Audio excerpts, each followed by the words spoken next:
that had lived the life from the, I guess what you'd call the beginning of the homestead, the build-up of the larger ranches, they were still there. And people that had went through the Great Depression, you know, and it was a neat place to grow up, but it was also time to move when we did, because the ranching had got crowded out and a lot of the old timers were gone. I wasn't able to cowboy no more, you know, one way or the other, you know, either from just wearing out or dying. But I learned so much from them old men, not only in work ethic, cowboying, but, you know, almost every one of them said, I wished I'd have wrote my life down as it happened. And that's one of the reasons I have.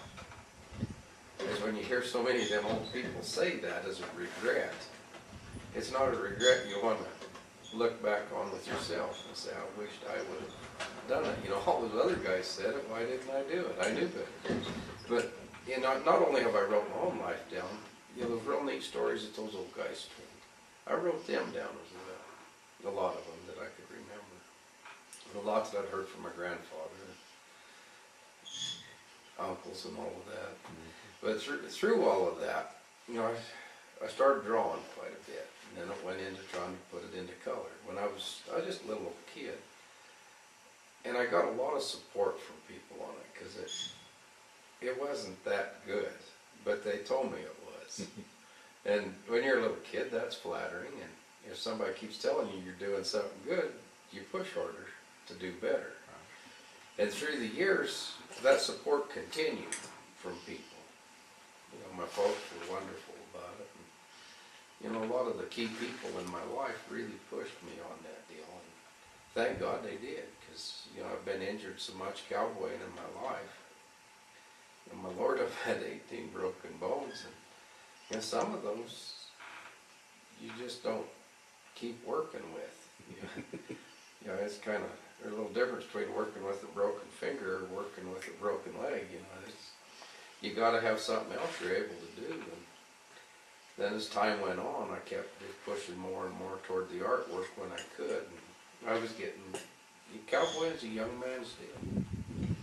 You know, it's like this cattle drive we just finished up. You know, those, you know, the top hands are the young boys. You know, like me and Coleman, we still get the work done.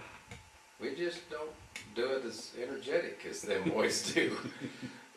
But all of that needs recorded, you know. And that's one of the things that I really liked about doing the artwork, is it's a way to record that piece of history. And like that big painting up there in the saloon, every person, cow, horse, and dog in that painting had went with me on that cattle drive at one point or another. And while I was painting that picture, different guys come in and visit with me while I was working on it. I was there for 2.5 months painting that. And that one old kid asked me how many times I drove them cattle back and forth on how many years. And it tallied up that we drove them cattle 2,400 miles on that one trail. You know, through the years tallied up. And I lived out of that chuck wagon 2.5 years.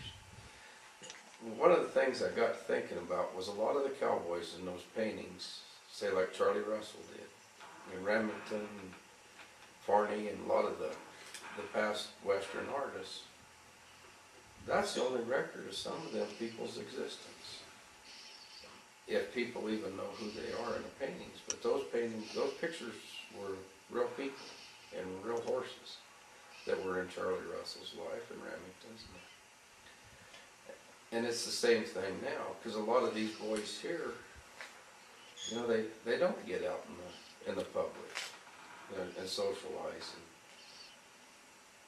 And it'd bother, you know, I don't want to be one of them people when I die 2 years later, somebody says, who? Yeah, and I don't want it to happen to my friends either. You know, these people have been a big part of my life, and they've been good to me. We've saved each other's life more than once, in wrecks and every way we could. It's, you know, that don't need to be forgotten. It needs to be remembered. And I think that's a neat way to record it, because, you know, a lot of history through time that's the way it was recorded. It was artwork. So how did you get into the rocks? Okay, the stone carving deal, that's kind of funny. we was calving, and was had that herd of cattle down at Swatch for the winter. And me and that boy of mine, we wintered in that old bunkhouse there, calving them cows. Well, it come in a real wet spring, and it was a muddy son of a gun. So I got thinking, well, if I had some flat rock to go through here, I would track all that mud into this bunkhouse. Then I got thinking, what would be neat if I could carve a picture in that rock and just draw it. I didn't have the right tools, but I tried it with some carbide burrs and stuff, and that didn't work. Well, it worked, but it burned them deals up. Well, I kind of got them whittled out a little bit, and an old gal come by there one day and looked at them.